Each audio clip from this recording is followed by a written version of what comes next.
오늘부터 내년도 최저임금을 결정할 논의가 본격적으로 시작됩니다.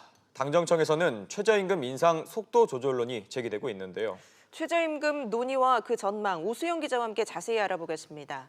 오 기자, 네. 이 사상 초유의 공익위원 전원 사퇴라는 사태까지 맞았었는데 최저임금위원회가 다시 열리는가 보군요. 네, 그렇습니다. 최저임금위원회는 오늘 오전 정부 세종청사에서 제2차 전원회의를 열고 내년 최저임금을 결정하기 위한 논의를 시작합니다. 앞서 고용노동부는 지난 24일 최저임금위원 10명을 새로 위촉했습니다. 공익위원 8명과 사용자위원 2명이 새로 위촉됐습니다. 네, 정부와 여당 내에서는 최저임금 속도 조절론 목소리가 나오고 있죠.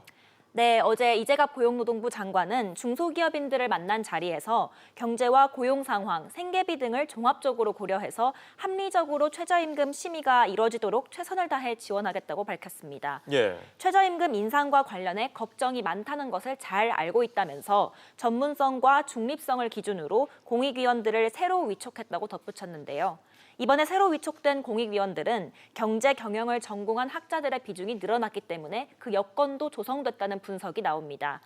최저임금위는 근로자, 사용자, 공익위원들이 각 9명씩 총 27명으로 공익위원 9명이 사실상 최저임금을 결정할 캐스팅 보트를 쥐고 있기 때문입니다.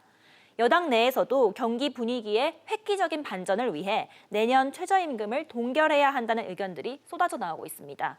윤종원 청와대 경제수석도 최근 한 포럼에 참석해서 최저임금 속도 조절론에 무게를 실어주기도 했습니다. 네, 이런 속도 조절론이 힘을 받고 있는 이유는 급격한 최저임금 인상에 따른 부작용 때문이겠죠.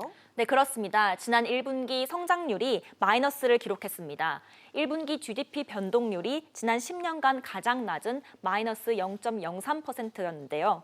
올 1분기 실질 소득은 0%대로 떨어졌고 소득 상하의 소득 격차를 보여주는 5분위 비율은 더 높아졌는데 이게 악화된 수치입니다. 이런 분위기 때문에 국제통화기금, IMF 등 국내외 기관들은 최저임금 인상 속도에 대한 우려를 나타냈는데요. 그게 또 일부 수용된 것으로 보입니다. IMF는 지난 14일 한국의 최저임금 인상 속도에 우려를 나타내면서 내년 최저임금 인상폭을 노동 생산성 증가폭인 3%에서 4%보다 낮게 해라 이렇게 권고를 했습니다. 이런 이유로 경제 현장에서는 불만의 목소리가 쏟아져 나오고 있는데요. 중소기업 중앙회가 전국 300인 미만 중소기업 600개 회사에 조사를 한 결과 69%가 내년 최저임금을 동결해야 한다고 응답했습니다. 네, 최근 청와대가 내년 최저임금 인상폭을 3에서 4%로 가닥을 잡았다라는 보도도 나온 적이 있죠. 네, 그런 보도가 있었는데 청와대는 그와 관련된 어떤 논의도 한 적이 없고 결정한 바도 없다고 선을 긋긴 했습니다. 예. 하지만 그 이후로도 내년 최저임금 인상률이 한 자릿수가 될 거라는 분석은 계속해서 제기가 되고 있는데요. 작년과 올해 최근 2년간 최저임금이 29%가량 올랐기 때문에 사용자 단체들은 내년 최저임금을 동결해야 한다고 주장하고 있습니다. 하지만 노동계는 인상 속도 조절 필요성에 대해서는 공감을 하는 분위기지만 동결이나 인하는 절대 수용할 수 없다고 맞서고 있습니다. 최저임금위원회가 지난해 16.4%, 올해 10.9%였던 최저임금 인상률을 내년에는 한 자릿수로 조절할 거라는 분석이 나오는 이유입니다. 네, 알겠습니다. 오 기자 얘기 잘 들었습니다.